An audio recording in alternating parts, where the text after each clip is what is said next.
Apple. I mean, just the name itself, it's become synonymous with innovation, right? With design. It's a brand that has completely shaped the world we live in. But what if I told you its journey wasn't this smooth, perfect climb to the top?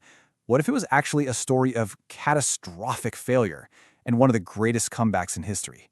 Let's dive into the Apple Ascent. I mean, seriously, this global giant, this titan of tech, was once on the absolute brink of just disappearing forever.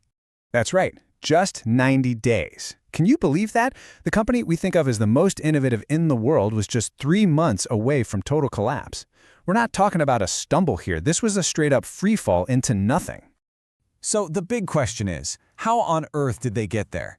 I mean, to really get why the comeback was so amazing, you have to understand just how bad the collapse was. It's a classic story, really. It starts with the revolution and ends right on the brink of disaster. So it all kicks off in a garage back in '76. You know the legend.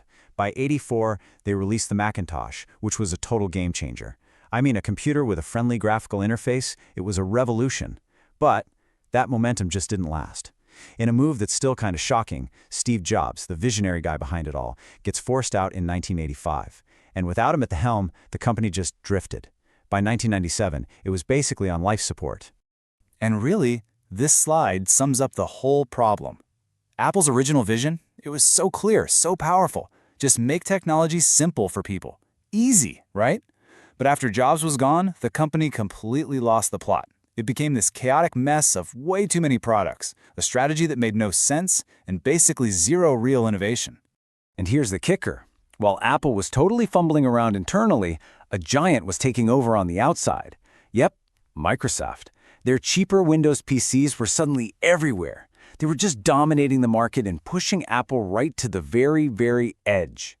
But then, right in its darkest hour, came the big turning point. The return of the one and only person who could possibly save it. And this, right here, is where the real comeback story begins. So Steve Jobs comes back in '97, and he does not mess around, not for a second. His plan was, well, it was as brutal as it was simple. He just cuts 70% of Apple's entire product line. Poof, gone. His whole idea was to focus every ounce of the company's energy, all its best people, on just a handful of great products. It was a huge all-or-nothing bet. And you know what? That bet paid off. Big time. It led to this incredible string of innovations that didn't just save Apple, they literally went on to redefine entire industries. First up was the iMac. And suddenly, that boring beige box that everyone called a computer was gone. In its place, this vibrant, colorful, all-in-one work of art. This was a computer you were actually proud to have in your living room. And then came the iPod. The promise was so simple, so brilliant. 1,000 songs in your pocket. That one idea completely blew up the music industry and turned Apple into an absolute powerhouse.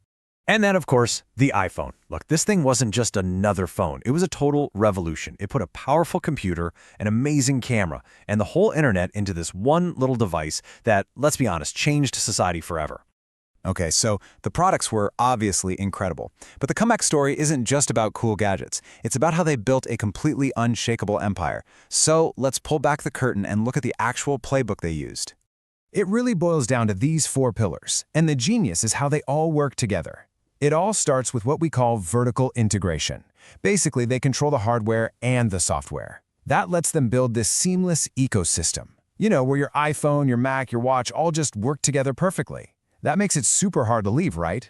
And that amazing experience is what justifies their premium pricing, which builds this powerful luxury image. To top it all off, you've got the App Store, which gives them this almost monopoly-like control and a giant, never-ending stream of money. It's a brilliant, self-feeding machine.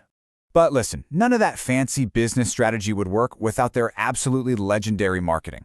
Because at its core, Apple figured something out. They weren't just selling you a piece of electronics, they were selling you an emotion, an identity. And that famous Think Different campaign, that was the blueprint for everything. It never talked about gigabytes or processor speeds. It sold you an identity. It made you feel like if you used an Apple product, you were special. You were part of this club of rebels and creators.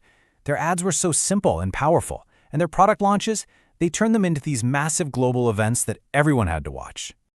All right, so after this wild ride, from a garage to the brink of failure, and all the way back to the top of the world. What are the big lessons here? What can we really take away from Apple's story? Well, first off, it's that failure is not the end. In fact, for Apple, being on the verge of bankruptcy was the very thing that sparked its greatest successes. Second, focus always beats complexity. I mean, Jobs slashing 70% of the products is the ultimate example of that. Third, real innovation has to solve a real problem for people. The iPod wasn't just cool tech, it was a simple answer to a simple desire. 1,000 songs in my pocket. And finally, it shows that great leadership can change absolutely everything. Steve Jobs' return proves that without a shadow of a doubt. So from a garage to the edge of bankruptcy to becoming one of the most powerful companies on the planet, Apple's story is the ultimate proof that a comeback is always possible. And that